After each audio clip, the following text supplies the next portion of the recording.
Hi friends, good morning. ഇപ്പോൾ സമയം പുലർച്ചെ മണിയായിട്ടോ. അപ്പോൾ അപ്പൂനെ കൊണ്ടുപോകാനുള്ള സാമ്പാറും ഇതൊക്കെ റെഡിയാക്കുകയാണ്. അപ്പോൾ സാമ്പാറിൽ മത്തങ്ങയും ക്യാരറ്റും ടൊമാറ്റോയും ചെറുപയർ പരിപ്പുമാണ് ഇട്ടിരിക്കുന്നത് ഞാൻ കേട്ടോ. ഇത്രയും ഇട്ടിട്ടാണ് സാമ്പാർ വയ്ക്കുന്നത്. ഒരു 1/4 ടീസ്പൂൺ മഞ്ഞൾപ്പൊടിയും ഒരു 1/2 ടീസ്പൂൺ ഉപ്പും കൂടി ഇട്ടിട്ട് സാമ്പാർ അടുപ്പത്ത് വെച്ച്.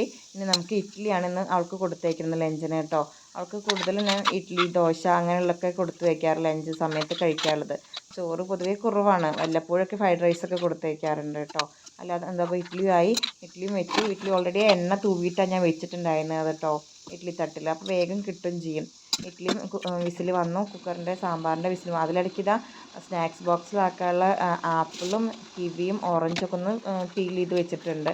ഇനി അതൊക്കെ ഒന്ന് കട്ട് ചെയ്തിട്ട് നമുക്ക് അവളെ സ്നാക്സ് ബോക്സിലാക്കാം കേട്ടോ.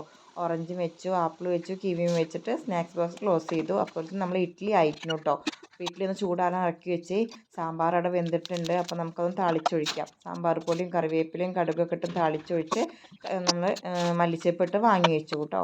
ഇനി അതും ലഞ്ച് ബോക്സിലാക്കി. അതിലിടയ്ക്ക് ഏട്ടന് ചായ കൊടുത്തു. ഇഡ്ഡലിയും ചട്നിയും സാമ്പാറും കൂടി കൊടുത്തു.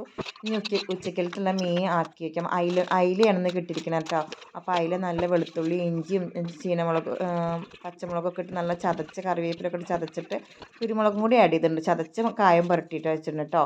ഇനി അതിലേക്ക് നമുക്ക് മീൻ കറി ഉണ്ടാക്കാൻ തേങ്ങ, ചുവന്നുള്ളി, മല്ലി, മുളക്, മഞ്ഞളും കൂട്ട് നന്നായിട്ട് അരച്ചെടുക്കാം. ഇനി അതിലേക്ക് ഒരു നാരങ്ങ വലുപ്പത്തിൽ പുളിയും പിഴിഞ്ഞൊഴിച്ച് ഒരു തക്കാളിയും കറിവേപ്പിലയും പച്ചമുളകും കീറിയിടുക കേട്ടോ.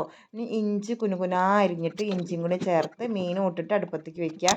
നന്നായിട്ട് തിളക്കട്ടെ. ഇനി ഇപ്പുറത്തെ അടുപ്പത്ത് നമുക്ക് മീൻ വറുക്കാൻ വയ്ക്കുക. അതിൽ നന്നായിട്ട് മസാല പിടിച്ചിരിക്കുന്നത്. അപ്പോൾ നമുക്ക് ചട്ടിയിൽ വെച്ചിട്ടുണ്ട്. പക്ഷേ മീൻ എന്താ വെച്ചാൽ പ്രശ്നം എന്ന് വെച്ചാൽ പുതിയ ചട്ടിയിലാണ് വറുക്കുന്നത്. അപ്പോൾ മീൻ അത്ര വേഗം കിട്ടുമെന്നുള്ള ഡൗട്ടുണ്ട് എനിക്ക്. അതിലിടയ്ക്ക് കറി തിളച്ചൊന്ന് ചുറ്റിച്ച് വെച്ചിട്ട് ഞാൻ ഇടയ്ക്കിടയ്ക്കൊന്ന് ചുറ്റിച്ച് വെക്കുന്നുണ്ട് കേട്ടോ. അല്ലെങ്കിൽ മീൻ പൊടിഞ്ഞു പോകും. നമ്മൾ കയ്യിലിട്ടൊക്കെ ഇളക്കി കഴിഞ്ഞാൽ മീൻ പൊടിഞ്ഞു പോകുന്നതുകൊണ്ട് ഞാൻ ഇടയ്ക്ക് ചുറ്റിച്ച് കൊടുക്കുന്നത്. കറി നന്നായിട്ടായി മാറ്റി വെച്ച് കഴിഞ്ഞാൽ നമുക്ക് താളിച്ചൊഴിക്കാം. വെളിച്ചെണ്ണ ഒഴിച്ച് ചെറിയ ഉള്ളി ഇട്ടിട്ട് ഒന്ന് മൂപ്പിച്ച് കറിവേപ്പിലയും കൂടി ഇട്ടിട്ടാണ്. ഇനി അതിൽ നടുവൊന്ന് തുഴഞ്ഞിട്ട് ഞാൻ കുറച്ച് ഉലുവ ഇട്ട് പൊട്ടിക്കുന്നുണ്ട്. ഇല്ലെങ്കിൽ നന്നായിട്ട് ഉലുവ കറുപ്പ് കളറായി പോവാതിരിക്കാനാണ് ഞാനിതാ താളിച്ചൊഴിച്ചു. ഇനി നമുക്ക് ചോറ് കഴിക്കാം. ചോറ്, കറി, മീൻ വറുത്തത്, പയറുപ്പേരിയും കൂടി. അപ്പോൾ ഇന്നത്തെ വിഭവങ്ങൾ ഇത്രയൊക്കെ ഉള്ളൂ കേട്ടോ. എല്ലാവർക്കും ഇഷ്ടമായാൽ സബ്സ്ക്രൈബ് ചെയ്ത് ലൈക്ക് ചെയ്ത് സപ്പോർട്ടും ചെയ്യണേ. അപ്പോൾ ഓക്കെ, ബായ്.